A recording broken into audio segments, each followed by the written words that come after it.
Hi, my name is Bente, I'm the Norse Witch, and today's video is a YouTube member and patron pick.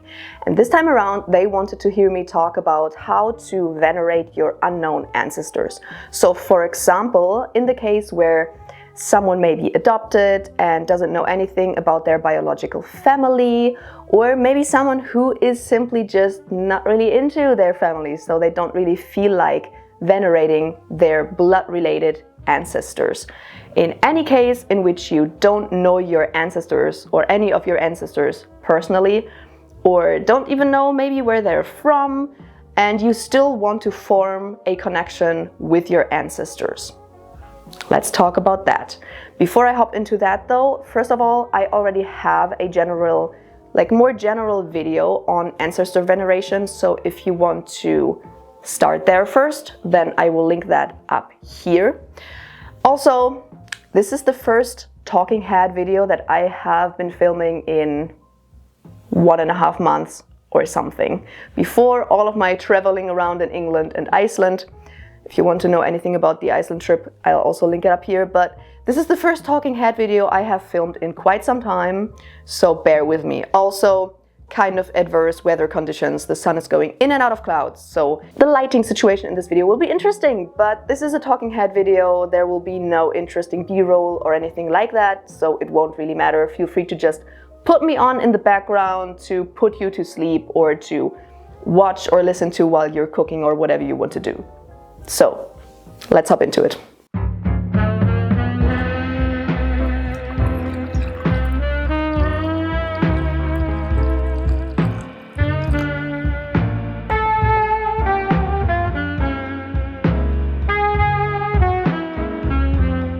Alright, I would like to start out with something pretty basic to validate some of you out there, because if you are starting to research ancestor veneration, most of the videos or anything that you will find out there will talk about worshipping your family. You know, most people will jump into ancestor veneration by connecting to maybe their deceased grandparents or something like that. That has been the case for me too, so my more general ancestor veneration video also had a bigger focus on things that I personally do, and I know my family, so like I have a direct link to my ancestors. I know my family personally. I have not been adopted. I don't have any of those kinds of struggles. So my video, for example, and a lot of other people's content comes from that standpoint. So it can be a little bit more challenging for people who may not know their family, who may not know any of their ancestors personally. I want to start out by saying that of course, it's totally valid to venerate your ancestors if you don't know any one of them personally. You do not have to have a personal link to any one of your ancestors to have a very successful and valid ancestor veneration practice. And it can even make it maybe more interesting, because if you don't know any of them yet, here now is finally the chance to get to know them. We are witches, we communicate with spirits. We have the ability to call up our ancestors, to converse and commune with them. So this can be very, very interesting for people out there who don't know anything about their biological family. I kind of divided this video into 3 points because I kind of feel like venerating unknown ancestors can come from different standpoints or different motivations. So for example, the thing that most people will talk about or will think about is if you don't know your family because, for example, you are adopted. You don't know anything about your family, but you would still really like to worship them or venerate them. Then I will talk about if you don't even want to venerate your family. Some people know their family, but they don't have a good connection to them because of different kinds of trauma. Some families are just awful. Of course, there's also that point of view. You know who your family is, but you consciously decide that you don't want to venerate them. Totally valid, and I will talk about that too.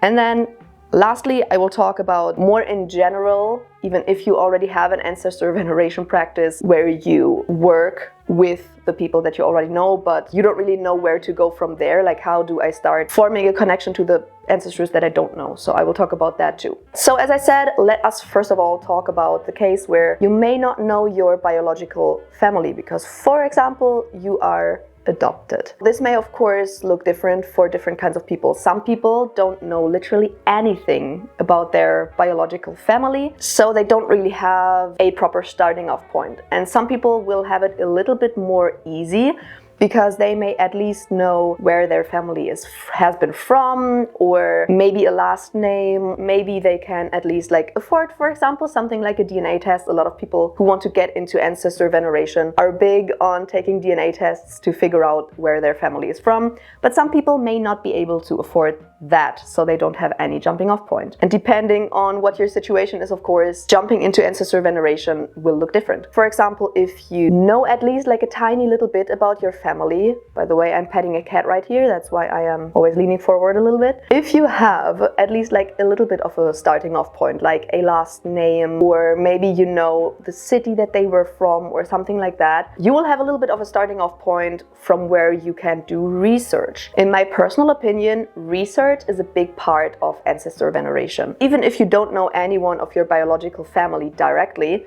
you will be able to do some research. If you know a last name, then you could, for example, look into where this last name is from. If you know a last name and a city, this will be even more interesting. Maybe you will actually find out who they were. You will maybe find out something about your family tree, but at least if you know the last name or maybe the city where they were from, you will maybe be able to look into where your family was originally from. The last name can tell you a lot of things, and a city could potentially do similar things. If your family has been living in an area that has primarily a diaspora from one area, chances are pretty high that maybe your family is from there. So anything like that, you can do your research from. And if you find a little, let's call it a hook, then you can do further research. You can do research into the traditions of the area that your family was from. You can do research into traditional foods, any kind of traditional holidays that have been celebrated, anything like that. You can kind of reconnect with the culture of that area a little bit and then incorporate that into your ancestor veneration. That's usually what people really want to do if they start venerating their ancestors. They kind of want to incorporate the culture that their ancestors were from. So if you had, let's say your family is extremely Christian, you usually incorporate more Christian elements into your ancestor veneration because it makes sense to incorporate elements into your veneration practice that they would have known. Even if you're not Christian, but if your ancestors were Christian, then it would make sense to incorporate that. Same goes for example, let's say foods.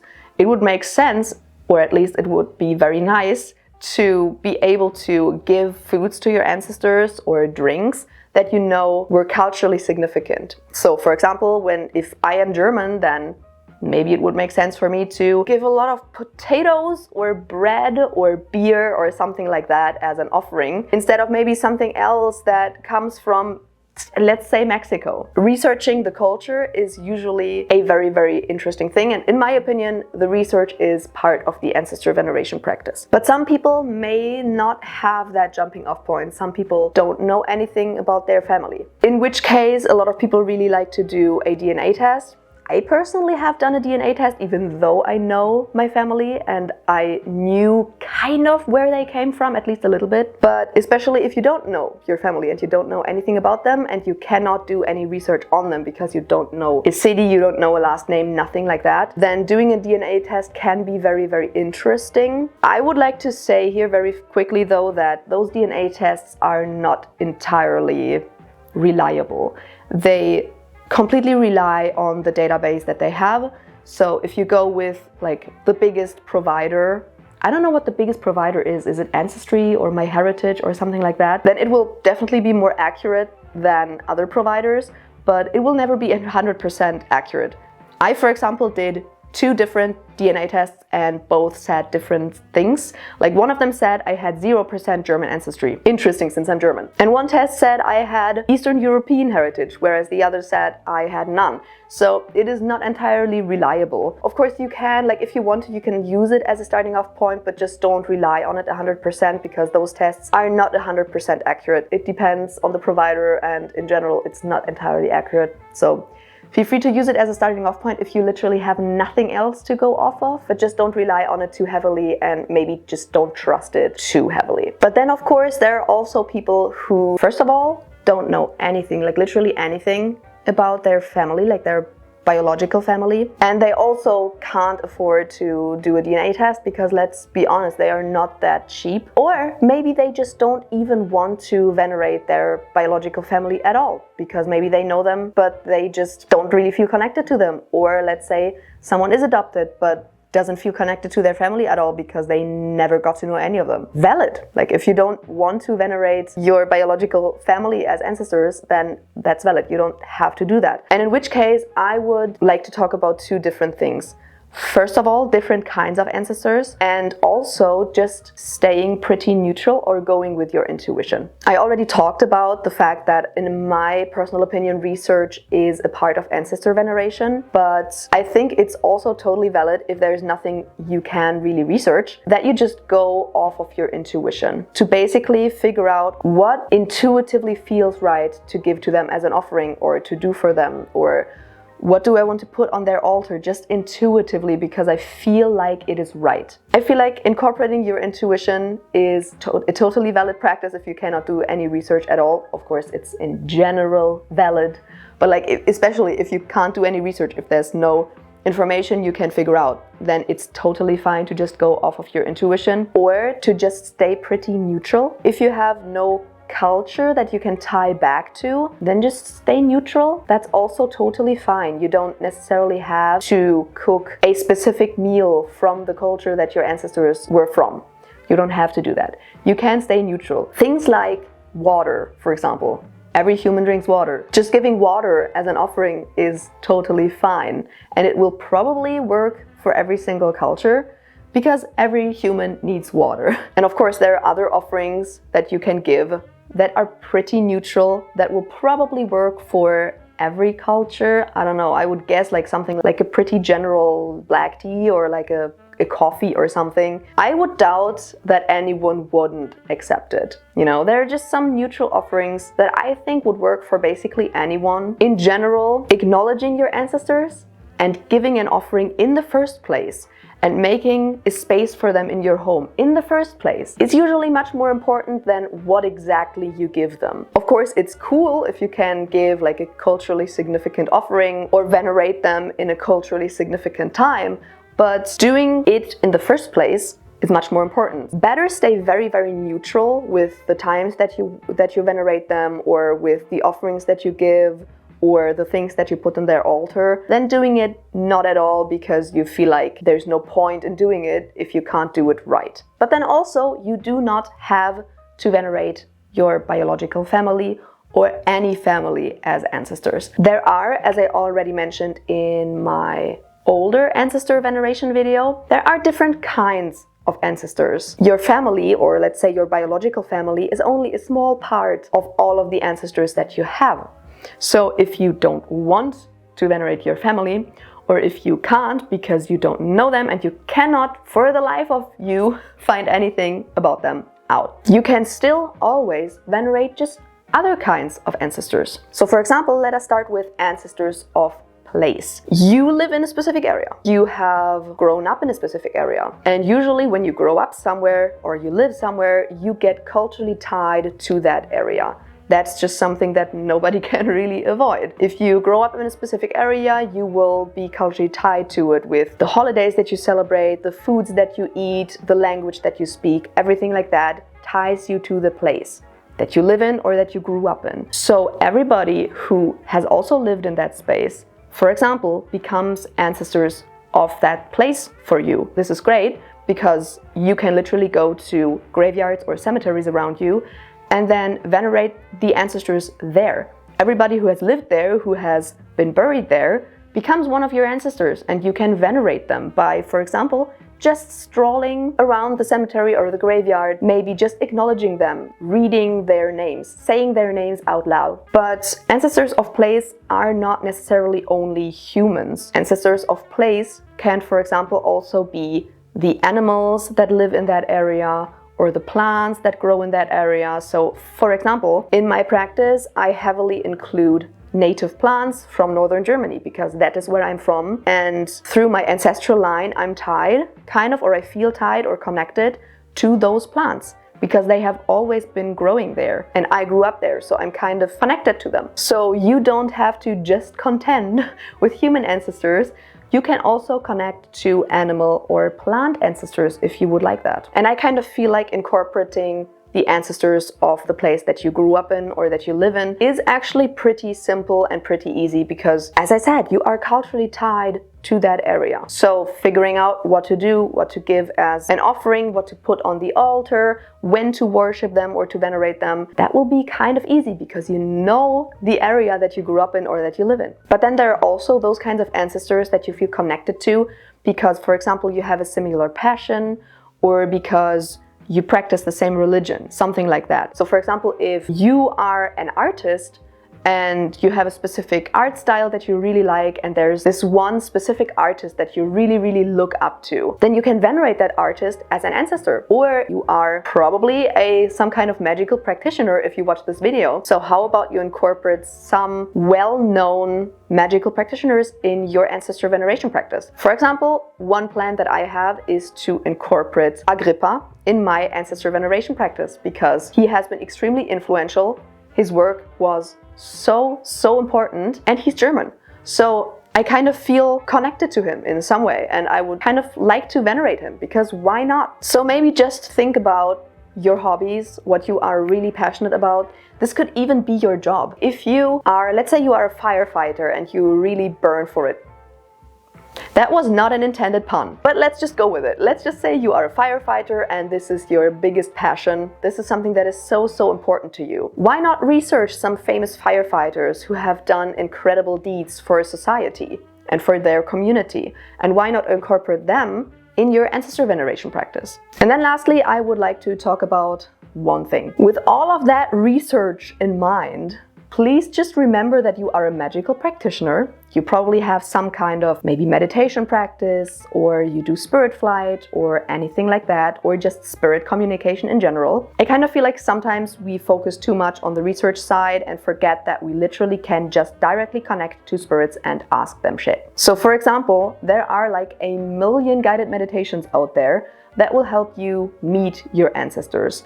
You can go out in spirit flight and meet your ancestors there. You can do a little ritual, call in some of your ancestors or maybe just one of your ancestors to keep it simple, and then directly communicate with them. Why not just directly meet them, call them in, talk to them, meet them during spirit flight? We can of course do all of the research that we want, but there's always the possibility to just directly meet them or directly communicate with them, because in the end, after all, we're magical practitioners.